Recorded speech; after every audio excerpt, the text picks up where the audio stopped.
बाजार में आज सेलिब्रेशन का दिन 9 सेशन में ही सेंसेक्स 32,000 के पार हुआ। नमस्कार, आप देख रहे हैं मिड कैप बाजार and Pallavi, congratulations to you. आपको भी बहुत बहुत कांग्रेचुलेशंस पूजा, क्योंकि न सिर्फ ये डायरेक्टली जो स्टॉक मार्केट में पैसा लगाते हैं उनके लिए अच्छा दिन है, बल्कि अगर म्यूचुअल फंड के जरिए भी आप निवेश करते हैं, मार्केट अगर परफॉर्म कर रहा है तो आपके इन्वेस्टमेंट्स पर भी इसका पॉजिटिव असर पड़ेगा। तो किसी भी तरह से अगर आपने इक्विटी मार्केट में एक्सपोजर लिया हुआ है तो आपके लिए एक अच्छा दिन है, बाजार के लिए तो अच्छा दिन ये है ही। चलिए साथ ही देख लेते हैं जरा कि आज इंडाइसेस किस तरह से बिहेव कर रहे हैं।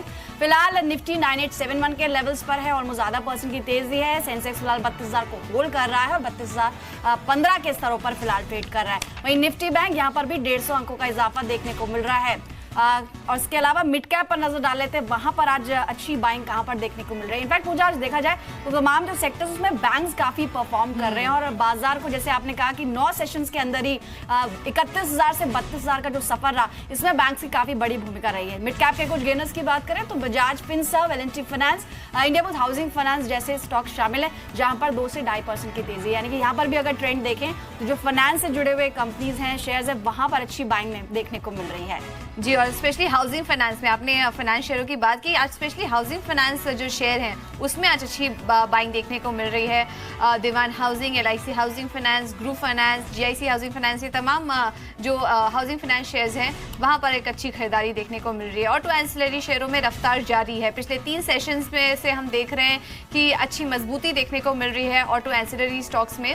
रिको ऑटो देखिए 6% की मजबूती के साथ इस वक्त ये स्टॉक ट्रेड कर रहा है। ओमिक्स ऑटो में करीब 5% की बढ़त, और इसके अलावा और भी कुछ ऑटो एंसिलरी स्टॉक्स हैं जहां पर की अच्छी मजबूती देखने को मिल रही है। हाल ही की लिस्टिंग में भी खरीदारी है, यहाँ पर भी कुछ सेशन से अच्छी खरीदारी देखने को मिल रही है। शंकरा बिल्डकॉन को देखिए, शीला फोम, हुडको, CDSL, इन तमाम शेयरों में अच्छी बाइंग आज देखने को मिल रही है। तो हाल ही की लिस्टिंग जितनी भी है और ऑटो एंसिलरी स्टॉक्स जितने भी हैं वहाँ पर पिछले काफ़ी समय से एक अच्छी बाइंग देखने को मिल रही है। और इस खास मौके पर हमने BSE के MD और CEO आशीष चौहान से एक्सक्लूसिव बातचीत की। आइए सुनते हैं उन्होंने क्या कहा। मेरे साथ है BSE के MD and CEO Ashish Chauhan sir. Sir कैसे देखते हैं आप, बहुत बड़ा दिन है आज? नहीं, आज बहुत बड़ा दिन है और एक तरह से शुभ शुरुआत है, सुबह से ही हो गया और ये मुझे लग रहा है कि एक शुरुआत देखी जानी चाहिए, नहीं कि एक माइलस्टोन। 32,000 10 साल पहले बहुत लंबा दिखता था, आज मुझे लग रहा है कि 32,000 तो आप पार कर चुके हैं, आगे कितने स्तर पार करने वो देखना है। Yes sir. सर जैसा कि आपने कहा कि ये एक शुरुआत है शुरू होने की, तो क्या क्या इंडिकेटर्स आपको लग रहे हैं कि इस शुरुआत को अब आगे एक पुश देंगे और आगे चल के ये जो रैली है अब बस आगे, क्योंकि हमने अप्रैल में देखा 30,000, मई में देखा 31,000, अब जुलाई है 32,000, तो आगे चल के ये रैली चलती रहेगी? क्योंकि देखिए, भारत जो है आज एक संगीन परिस्थिति में है और कहीं ना कहीं जो युवा धन है उसकी वजह से जो एक ग्रोथ मिनिमम मिलता है वो है गवर्नमेंट की जो पॉलिसीज़ है सक्षम तरीके से उसको इम्प्लीमेंट कर रहे हैं। GST है, आधार है, डिमोनेटाइजेशन है, मुद्रा है, startup India, stand up India, स्वच्छ भारत, ऐसी कई चीज़ें, जन धन योजना, तो कई चीज़ें जो है गवर्नमेंट ने बड़ी अच्छी तरीके से उसको इम्प्लीमेंट किया हुआ है, तो उसकी वजह से भी लोगों का कॉन्फिडेंस बढ़ा है। जैसे जून में एक हल्का सा एक वातावरण था कि हम लोग इम्प्लीमेंट कर पाएंगे कि नहीं GST, भारत में बड़ी एक तरह से ताराजी हो जाएगी, एक तरह से प्रॉब्लम्स हो जाएंगे। जब दूसरा दिन आया, जब मंडे आया तो कोई प्रॉब्लम नहीं हुआ, तो हमारे निवेशक जो है उनका भी कॉन्फिडेंस बढ़ता है, बाहर वालों का भी कॉन्फिडेंस बनता है कि आज भारत की सरकार अपनी पॉलिसीज़ को इम्प्लीमेंट कर सकती है और अच्छे बड़े बड़े काम कर सकती है। तो मुझे लग रहा है कि यही एक समय है भारत को अगले 30-40 साल में जब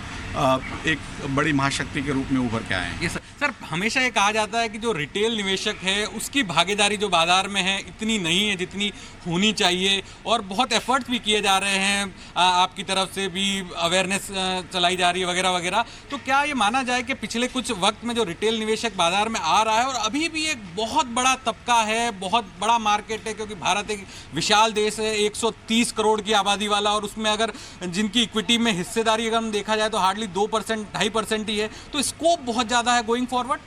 नहीं, ये तो स्वाभाविक है कि भारत में हम निवेश करना नहीं सीखे। हम लोग निवेश करते हैं तो अभी गोल्ड में, सिल्वर में या रियल एस्टेट में करते हैं। पिछले 5 सालों में उनमें कोई किस तरह का भी जो रिटर्न्स देखने नहीं मिला है, तो मुझे लग रहा है उसी की वजह से लोग जो रिटेल इन्वेस्टर्स है धीरे धीरे करके स्टॉक मार्केट की तरफ आ रहा है। और उसमें भी मुझे लग रहा है कि कहीं ना कहीं म्यूचुअल फंड की तरफ ज़्यादा जा रहा है, क्योंकि स्टॉक मार्केट में जैसे उतार चढ़ाव आते हैं, कई लोग समझ नहीं पाते हैं। कंपनियों को समझना भी आसान नहीं है, कंपनियों की जो गतिविधि होती है, जिनका कार्यक्रम होता है, वो समझना आसान नहीं है, बैलेंस शीट पढ़ना आसान नहीं है। तो जो लोग खुद कर पाते हैं तो बहुत अच्छी बात है, जो खुद नहीं कर पाते लेकिन भारत के विकास में जिनको हिस्सेदारी बनानी है, जिसमें भारत का विकास होगा तो खुद को भी अच्छा रिटर्न्स मिले, ऐसी बात करनी है, तो म्यूचुअल फंड के द्वारा भी लोग जा रहे हैं। तो मुझे लग रहा है कि आज पिछले करीब एक साल के अंदर अंदर हमें करीब 50 लाख से भी अधिक नए इन्वेस्टर्स हमारे मार्केट में आए हैं। हमारे करीब अभी 3 करोड़ 48 लाख इन्वेस्टर BSE के साथ रजिस्टर हो चुके हैं। तो ये थे आशीष चौहान मार्केट के आउटलुक पर आगे बात करते हुए। और अब फटाफट से कुछ दर्शक भी हमारे साथ जुड़ रहे हैं। आप भी अगर हमारे साथ जुड़ना चाह रहे हैं तो व्हाट्सएप और फेसबुक के जरिए आप हमसे सवाल पूछ सकते हैं। इसके अलावा टोल फ्री नंबर जो आपकी स्क्रीन पर अभी फ्लैश हो रहा है उस पर भी आप हमें कॉल कर सकते हैं। पुष्कर राज कणितकर जी हमारे साथ जुड़े हुए हैं आपके सवालों का जवाब देने के लिए, और एक कॉलर भी हमारे साथ जुड़े हैं बेंगलुरु से, अतुल जोशी जी ने हमें कॉल किया है। अतुल नमस्कार। नमस्कार मैडम जी पूछिए। मैडम मेरे पास यूफ्लेक्स के 100 शेयर है 396 पे, फिलहाल 440 पे चल रहा है, और मुझे क्या करना चाहिए, मतलब होल्ड है या फिर मैं प्रॉफिट बुक कर लूं? आप बने रह सकते हैं स्टॉक में अभी? हाँ मैं बना रह सकता हूँ मैडम जी। पुष्कर जी इनके पास यूफ्लेक्स के शेयर्स हैं, 396 पे इन्होंने खरीदा था, अच्छा मुनाफा हो रहा है और आज भी यूफ्लेक्स करीब 5% की मजबूती के साथ ट्रेड कर रहा है। क्या राय देंगे, बने रह सकते हैं स्टॉक में? जी हाँ बिल्कुल। ओवरऑल यूफ्लेक्स का अगर पैटर्न देखें तो फरवरी में ये करीब 250 रुपए से चला है, और नॉर्मली ये जो लॉन्ग टर्म ब्रेकआउट्स होते हैं इसमें करीब करीब आप 100% की मूवमेंट देख सकते हो। तो ऊपर में करीब 500 का एक लक्ष्य रख के फिलहाल होल्ड कर सकते हैं। अगर ट्रेल ही करना है तो नीचे की तरफ जब तक कि 370 की एक लेवल ब्रीच नहीं होती, मैं होल्ड करने की ही सलाह दूंगा। चार्ट पैटर्न बहुत अच्छा है, और एड ऑन एडवांटेज इसके लिए ये है कि क्रूड ऑयल प्राइसेस घटती जा रही है, जो कि एक रॉ प्रोडक्ट होता है यूफ्लेक्स जैसे शेयर में। तो फिलहाल दिन के ऊपरी स्तरों के आसपास यूफ्लेक्स ट्रेड करते हुए 442 का लेवल यहाँ पर देखने को मिल रहा है। हमारे साथ हितेश अब चेन्नई से। नमस्कार हितेश, बताइए कौन सा स्टॉक लिया है आपने? मैं हितेश बोल रहा हूँ चेन्नई से। जी हितेश। मैंने 2500 share Snyder electrical and infra लिया हुआ है। मेरा टाइम होराइजन है 2 इयर्स का। क्या मैं होल्ड कर सकता हूँ? आपने लिया है 143 के लेवल्स पे। कितना टाइम ऑलरेडी दे चुके हैं इस खरीद को? ये मैंने 1.5 महीना हुआ है, 1.5 महीने से। 1.5 मंथ्स हो चुके हैं और अगले 2 साल के लिए जानना चाहते हैं। पुष्कराज क्या सजेस्ट करेंगे? स्नाइडर इलेक्ट्रिक इन्होंने चूज किया, क्वांटिटी भी अच्छी खासी है, 2500 शेयर्स लिए हुए हैं, लेकिन ऊपर की खरीद है। फिलहाल स्टॉक 133 के आसपास है। स्नाइडर का अगर हम पैटर्न देखें तो 2015 से लगातार ये एक डाउन ट्रेंड में ही चल रहा है। ऊपर में करीब करीब 240 की एक लेवल से ये निकल के अभी 130 के लेवल पे चल रहा है। तो जिसे पेरिनियल वीक स्टॉक कहते हैं, क्योंकि इनका एक लॉन्ग टर्म होराइजन है। मेरे को लगता है कि नीचे में करीब 100 की लेवल भी दिखाई देगी। तो इसके चलते हुए अगर यहाँ निकल जाए तो 100 के लेवल पे जहाँ पे अच्छा खासा सपोर्ट है वहां पे री एंटर करने की फिलहाल मैं सलाह दूंगा। शॉर्ट टर्म में इमीडिएट ऐसी कोई अपमूव फिलहाल स्टॉक में दिखाई नहीं दे। चलिए पुणे से भी हमारे साथ दर्शक जुड़े हैं।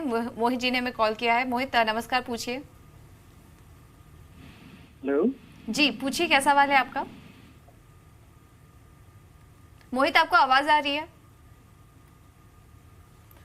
चलिए उनका सवाल ले लेते हैं। इनके पास कोल इंडिया के शेयर्स हैं, 122 शेयर्स इन्होंने लिए थे, 245 के आसपास की इनकी खरीद है कोल इंडिया में। पुष्कराज जी क्या राय होगी कोल इंडिया में आपकी? इन्होंने 122 शेयर्स लिए थे, 244 के लेवल्स पर इन्होंने शेयर्स लिए। मीडियम से लॉन्ग टर्म की अगर बात करें तो कैसे आपको चार्ट्स दिखाई दे रहे हैं? इनको मुनाफा भी हो रहा है यहाँ पर इनको अच्छा खासा। शॉर्ट टर्म में फिलहाल लग रहा है कि 275 की लेवल तक ये जा सकता है, लेकिन बहुत ज्यादा मीडियम टर्म के बारे में अभी कहना मुश्किल होगा, क्योंकि अभी 2-3 दिन पहले ही ये थोड़ा बहुत एक बॉटम आउट होने की थोड़ी बहुत जिसे कहेंगे दुगदुगी दिखाई दी है। तो इसके चलते हुए फिलहाल हम मीडियम या लॉन्ग टर्म में फिलहाल कोई कमेंट नहीं करेंगे, लेकिन शॉर्ट टर्म में 275 तक की लेवल दिखाई दे सकती है। तो शॉर्ट टर्म में ये अपना प्रॉफिट बुकिंग कर ले तो ज्यादा अच्छा रहेगा।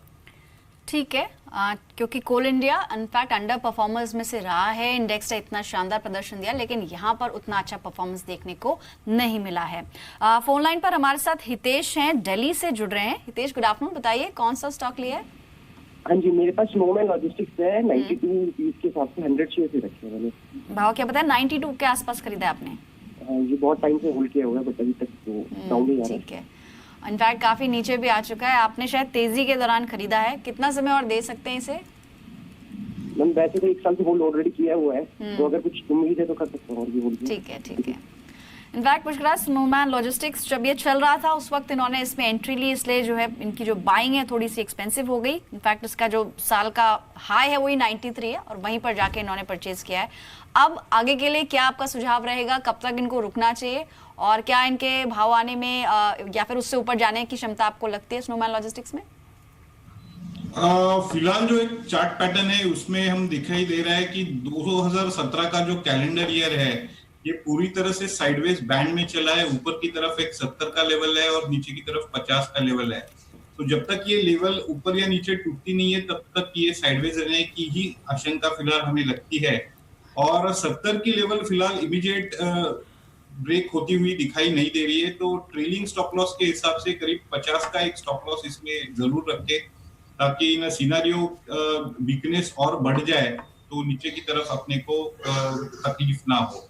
ओवरऑल जो चार्ट पैटर्न है मेरे हिसाब से काफी हद तक एक सेंटिमेंट ड्रिवन मूवमेंट रही है और जीएसटी की बातें चलते के टाइम ये लॉजिस्टिक कंपनी में काफी अच्छी मूवमेंट भी आई थी लेकिन वो फिजल आउट हुई है।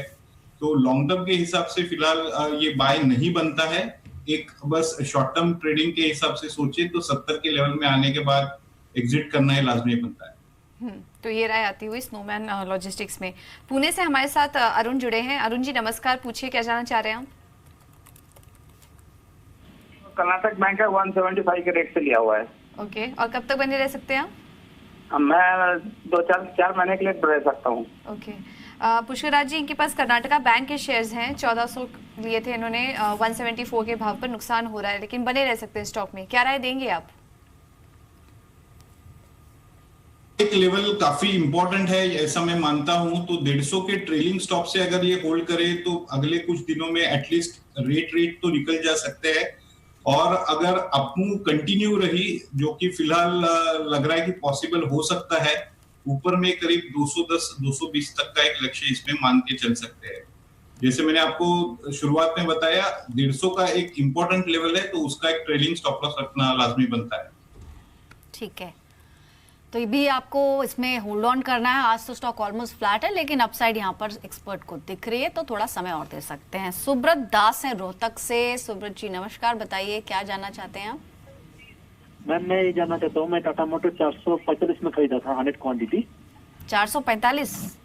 हाँ ठीक है, 100 क्वांटिटी खरीदा था, तो अभी मैं और 1000 क्वांटिटी खरीदना चाहता हूँ, तो अभी अच्छा। खरीदना ठीक है ना? थोड़ा अवॉइड करना पड़ेगा तो मार्केट डाउन ठीक है। होगा। अच्छा, ठीक है, अच्छा सवाल है आपका। पुष्कराज जी इन्होंने ऑलरेडी लिए हैं 100 शेयर्स 445 के लेवल्स पे। आज स्टॉक थोड़ा नीचे भी है तो यही ये पूछ रहे हैं कि क्या गिरावट में और 100 स्टॉक्स एक्यूमुलेट कर लें, फर्दर गिरावट का वेट करें, क्या करना चाहिए? टाटा मोटर्स में एक डाउन मूव फिलहाल चल रही है, अगर जिसे शॉर्ट टर्म मूवमेंट कहे तो, जो कि टारगेट दे रही है करीब 400 का, लेकिन मीडियम टर्म में 400 एक इंपॉर्टेंट सपोर्ट जोन भी बनता है। तो अगर 400 के नजदीक भाव आते हैं तो वहां पे एवरेज करना चाहिए, ना कि करंट लेवल से। और 400 में जब आएंगे तो एक बारी जिसे कहेंगे ओवरऑल मार्केट सिनेरियो के हिसाब से एक कॉल लेनी पड़ेगी, तब जाके 400 के लेवल में ये बाइंग कर सकते हैं, एवरेजिंग कर सकते हैं। ओके, एक और मैसेज हमें आया है सूरत से, मेहुल जी ने हमें मैसेज किया है और इनका सवाल एमबीएल इंफ्रा पे है। 200 शेयर्स इन्होंने लिए हैं, 54.6 की इनकी खरीद है और काफ़ी ज़्यादा नुकसान इनको यहाँ पर हो चुका है। पुष्कराज जी क्या राय देंगे? वैसे तो एमबीएल इंफ्रा पिछले कुछ समय से देखें तो तमाम इंफ्रा स्टॉक्स में अच्छी तेज़ी, अच्छा रनअप देखा गया है। एमबीएल इंफ्रा पे क्या राय होगी? इनको तो काफ़ी ज़्यादा नुकसान हो रहा है। एमबीएल इंफ्रा ओवरऑल देखो तो एक लो वॉल्यूम स्टॉक है जिसमें कि करीब 2-2.5 लाख का ही वॉल्यूम होता है, जबकि प्राइसिंग करीब 28-29 रुपए की है। तो ये एक बहुत अच्छा सिग्नल फिलहाल नहीं है जिससे कहेंगे कि इंटरेस्ट फिलहाल किसी भी प्लेयर स्पेशली बिगर प्लेयर्स में अभी फिलहाल एमबीएल इंफ्रा भी नहीं दिखाई दे रहे हैं। साथ ही साथ एक पेरिनियल वीक स्टॉक भी रहा है, करीब करीब आप मान के चल सकते हैं 200 या 250 रुपए से लेके जब ये 29 तक आया है तो अपमूव फिलहाल काफी हद तक मुश्किल ही लग रही है। ठीक है, यहाँ पर कमजोरी दिख रही है और आगे भी दिख सकती है। इसके अलावा पारस हैं पंजाब से अपना सवाल पूछने के लिए। पारस जी नमस्कार, बताइए कौन सा स्टॉक लिया आपने? मैडम पंजाब से बोल रहा हूँ मैडम, बायोकॉन परचेज किया है। किस भाव पे? 70 शेयर्स। जी जी, किस भाव पे खरीदा है बायोकॉन आपने? 365। अच्छा, खरीद और ऐड कर लें या इसको सेल कर दें अभी? कितने टाइम से आप इसको होल्ड कर रहे हैं? हफ्ते से। अच्छा ठीक है, अभी एक ही हफ्ता हुआ है। ठीक है ठीक है। पुष्कराज जी, यहाँ पर अभी जैसे थोड़ी देर पहले भी दर्शक जानना चाह रहे थे कि ऑलरेडी जिसे होल्ड कर रहे हैं क्या वहां पर और एक्यूमुलेट कर लें? बायोकॉन के संदर्भ में आप क्या सजेस्ट करेंगे? इनकी खरीद के आसपास ही, इनफैक्ट 2 रुपए नीचे है फिलहाल, तो क्वांटिटी ज्यादा नहीं है, 70 स्टॉक्स ले रखें, थोड़े से और खरीदने चाहिए इस गिरावट में? जी नहीं, फिलहाल मैं मानता हूं कि बायोकॉन एक काफी चॉपी मूवमेंट में रहा है जिसमें कि करीब 6-7% की डाउन मूव और अगले दिन कुछ 6-7% की अप मूव भी इसने दिखाई दी है। और इसमें एक इम्पोर्टेंट पॉइंट जो नोटिस करना चाहिए कि जो डिलीवर्ड परसेंटेज है वो खाली 16% है। इसका मतलब कि जो भी ट्रेड हुआ हर 100 शेयर में से 84 शेयर केवल इंट्राडे ट्रेड में ही सेटल आउट हुए हैं। तो ये बहुत अच्छी चीज नहीं है। फिलहाल शॉर्ट टर्म में भी अगर हम देखें तो ज्यादा अपमूव फिलहाल टिकने की उम्मीद नहीं है।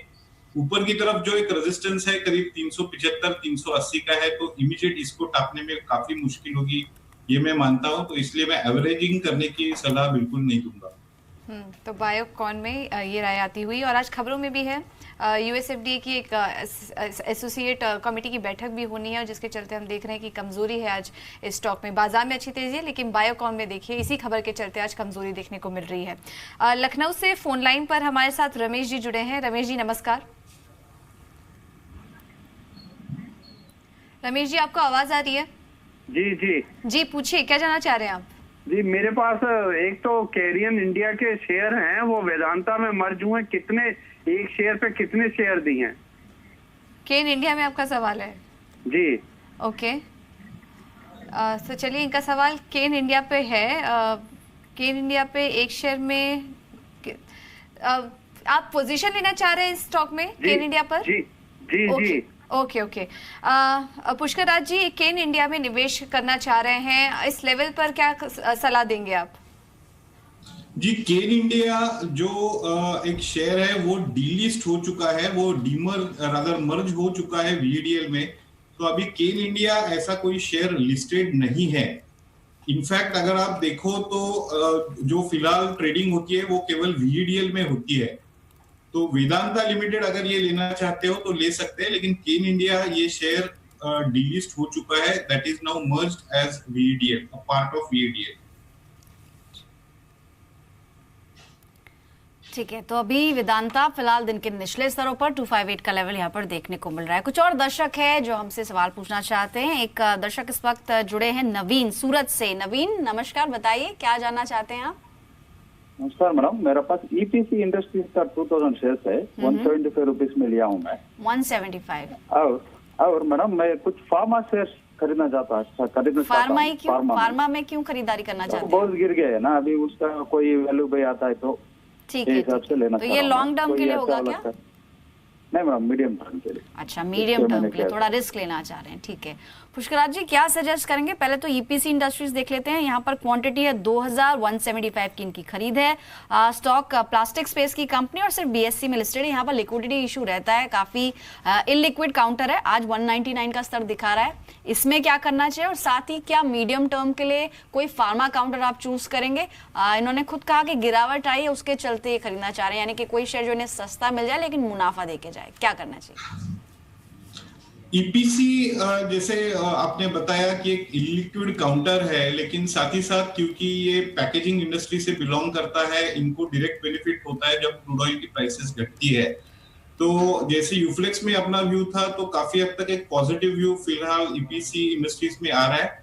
और ऊपर की तरफ करीब 12 या 15% के अप मूव शॉर्ट टर्म में दिखाई दे सकती है। दूसरे सवाल की तरफ आए, अगर फार्मा सेक्टर में किसी को चुनना है तो मैं फिलहाल डिवीज लैब रेकमेंड कर रहा हूँ, जिसे कि मीडियम या लॉन्ग टर्म के हिसाब से भी देखें तो अच्छी खासी एक मोमेंटम में फिलहाल दिखाई दी है। जो बेसिकली पेरिनियल वीक स्टॉक है उनमें थोड़ा जाना मेरे हिसाब से रिस्की बन सकता है। जस्ट टू अगर सोचे तो सन फार्मा हो या सिप्ला हो, ये थोड़े बेरिश ट्रांस में अभी भी चल रहे हैं। इनको अवॉइड करके जो लीडर्स है with in the pharma pack, specially Divi's lab जैसे मैंने आपको बताया, इनमें निवेश मीडियम टर्म के हिसाब से किया जा सकता है। इंदौर से हमारे साथ जुड़े हैं मनोज ने हमें कॉल किया। मनोज जी नमस्कार। नमस्कार मैडम जी, पूछिए क्या जानना चाह रहे हैं आप? मैडम सबसे पहले तो मैं बधाई देना चाहूंगा कि बिजनेस देख के बहुत सटीक जानकारियां मिलती है। जी जी, आपको भी बहुत बहुत शुक्रिया। जी जी मैडम, मेरे पास ना राजेश एक्सपोर्ट के 100 शेयर है मैडम, 430 रुपए के भाव के। राजेश एक्सपोर्ट्स के शेयर्स हैं आपके पास? जी, और इसमें मुझे 6 महीने से 1 साल का नजरिया है मेरा। ओके। 430 रुपए के भाव पे मैंने लिए, तो मेरे को जीएसटी का इम्पैक्ट भी जानना है इसमें मैडम, की ज्वेलरी सेक्टर से ये अलग है या ज्वेलरी सेक्टर में ही आता है, क्योंकि ये डायमंड कटिंग में आता है ये, तो ये भी थोड़ा पता करना। ओके, और आप बनने से पहले तो मुबारक हो आपको, काफी अच्छा मुनाफा यहाँ पर आपको हो रहा है और आप बने रह सकते हैं स्टॉक में। ओके, पुष्कर राज जी, इनका सवाल राजेश एक्सपोर्ट्स पर है, ये जानना चाह रहे हैं अभी बने रहे स्टॉक में या एग्जिट कर लें? फिलहाल ये बने रह सकते हैं। ओवरऑल जो इसका मूवमेंट है काफी हद तक एक रैशनल अप ट्रेंड में रहा है। इनफैक्ट इन्होंने शायद बिल्कुल लो लेवल पे ही खरीदा है। 430 की लेवल है वो करीब दिसंबर 2016 में दिखाई दी थी और उसके बाद ही एक रैशनल अप ट्रेंड में शेयर चला है। तो फिलहाल मैं इसको होल्ड करने की सलाह दूंगा। जो ट्रेलिंग स्टॉप लॉस जिसे कहते हैं वो करीब 600 से लेके 620 रुपए तक निकल के आ रहा है। इसके नीचे अगर चला जाए तो इनको प्रॉफिट बुकिंग करना बनता है, ऐसे फिलहाल मेरे को लगता है। करंट व्यू इस शेयर में बिल्कुल पॉजिटिव रहेगा। ठीक है, तो अभी होल्ड ऑन कीजिए, अच्छा मुनाफा आपको हो रहा है और आगे भी संभावना है कि आपके प्रॉफिट्स बढ़ेंगे। फोन लाइन पर हमारे साथ भानु है वडोदरा गुजरात से। भानु गुड आफ्टरनून, बताइए कौन सा स्टॉक लिया है आपने? मेरे पास 3 शेयर हैं। एक शेयर है महानगर गैस के, वो 25 शेयर है 1000 रुपए के भाव पर, उसको मैं क्या करूं? और दूसरा मैंने AU finance small financial bank और CDSL दोनों लगा है आईपीओ। अच्छा, दोनों आईपीओ में पैसा लगा, मैंने होल्ड दोनों आईपीओ के भाव पे, तो तीनों ठीक है। लेकिन महानगर गैस इतने ऊपर आपने खरीद लिया, ये कभी खरीदा? अभी हाल फिलहाल में लिया है क्या? हाँ जी। तो आप इसना चल चुका था स्टॉक, ऑलरेडी 500 से 1000 हो गया था, अब आपने ले लिया, कितना समय देंगे अब आप इसको? 50 शेयर होते हैं सर। 6 महीने और, ठीक है। पुष्कराज जी, गलती तो नहीं कर दी इन्होंने? महानगर गैस ऑलरेडी ये स्टॉक काफी अच्छी चाल दिखा चुका है, ऑलमोस्ट कह सकते हैं कि 100% रिटर्न इसने 1 साल में दिया इन्वेस्टर्स को। 496 के लेवल से 997 का लेवल भी इसने दिखाया और फिलहाल इनफैक्ट 1000 रुपए पे इन्होंने जाके एंट्री ली है।